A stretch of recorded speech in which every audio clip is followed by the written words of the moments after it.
In this lesson we were introduced to Unit 7 of our work, and this is showing an interactive showpiece that our audience can use and give us feedback for. So we took notes on what sort of platforms we could use, such as Portfolio Box, Layer, Cooler, Wix, WordPress, and we were told on how about we're going to do this unit. The first platform I looked at was Squarespace. So this is a website building provider. It's used to build and customize your own website, blog or commerce platform. Problem I found was with the budget, as it's a 14-day free trial, and then after which you do have to pay. But other than that, it's easy to use. There's a modern minimalist layout and there's many templates you can use and customize. I could use this for a blog or to post videos for my portfolio. I then went on in the lesson and I looked at Portfolio Box as my platform number 2 and tried to find some of the pros for it. And this is very independent, allows you to customize your own portfolio, can be used for a wide range of things, very unique, and the creation can be very independent. Our lesson consists of looking at the brief and showing what the project aims were, what kind of things we needed to do for the first task, and getting our head around like how we can answer task 1. So obviously I'm going to be doing the audio file.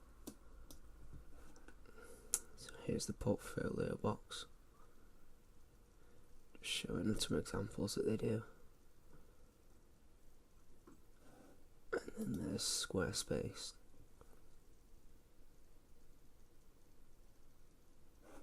And then this was when I was looking at the pros and cons for different websites and platforms. What I got from this lesson was like what media we're going to make, especially for this unit, and how a lot of the media is going to be like interactive and showing the interaction that we have, such as like sharing, comment, likes and dislikes. So we can post whatever work we have onto this to create a portfolio and then get interaction from it from our audience.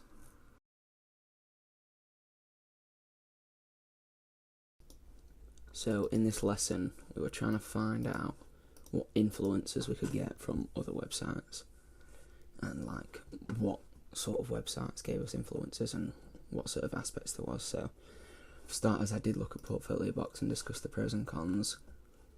And some of the cons were how the structure could be more interchangeable and they have a pro account, so not everything's available for us.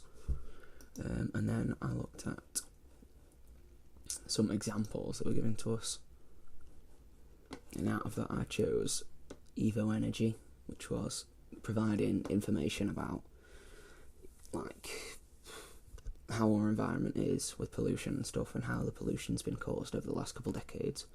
We looked at who the site's aimed at, what does it allow you to do, the impact on the elements of your experience, is it easy to use, what elements you could take from it, and the elements I said I could take was that it made a boring thing much more exciting and makes you want to interact with it more.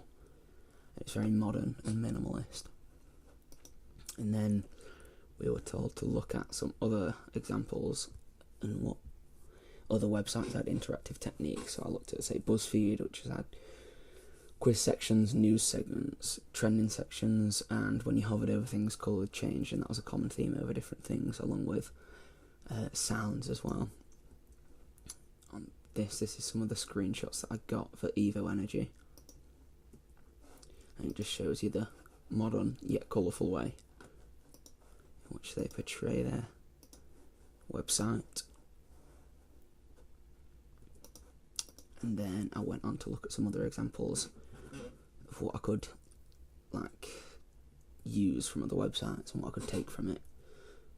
And one thing I'd like to take is using a large photo to take up the background rather than just having blank colours. Or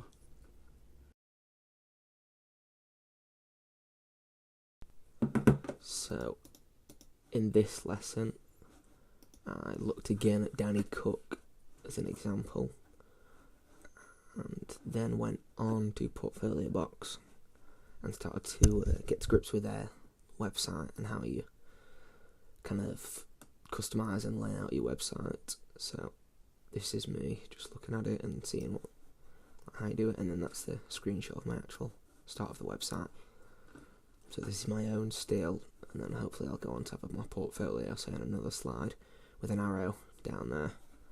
So in this, I was just getting screenshots of my portfolio, and then finding a bunch of my own stills to have for backgrounds and stuff, and then getting used to this kind of like different interface.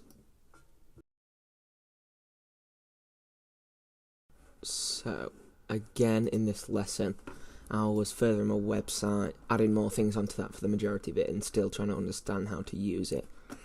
Did kind of find out that my pros and cons weren't that accurate now that I've used it, because it isn't that customizable within the formula that they have. You have to use it within the guidelines, so you're not exactly free.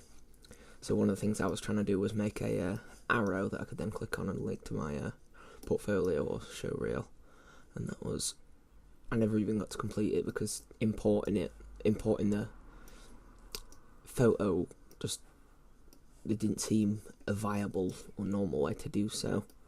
But I did get a second page for my portfolio that I stated in my journal, and then I also evidenced this in my portfolio along with the starting page with my still on the background,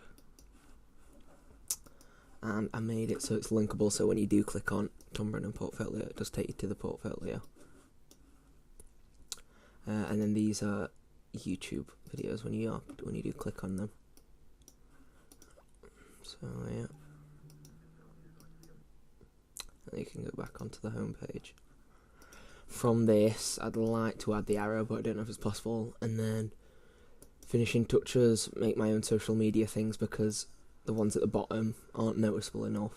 So I'm going to try and get the nail on the head with the social media icons and stuff, so that it's much more visible, and then I need to make it interactive. It's obviously interactive now to get to it and click on it, but hopefully more interactions. And yeah, get the colour scheme right.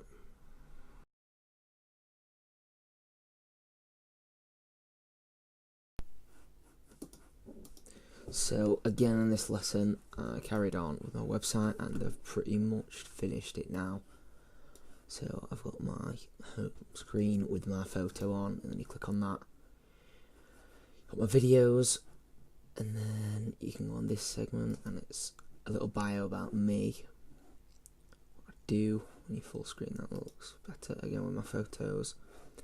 And then I'm adding in a feedback section, which will be marking from my teachers and stuff, so I can show like positive feedback on work that I've already done. And over my next couple of days and my time off, I'm going to make sure that my journal's all finished, and I've added my recordings into it, and I need to make sure I've got a how-to guide showing that my platform's interactive. So yeah.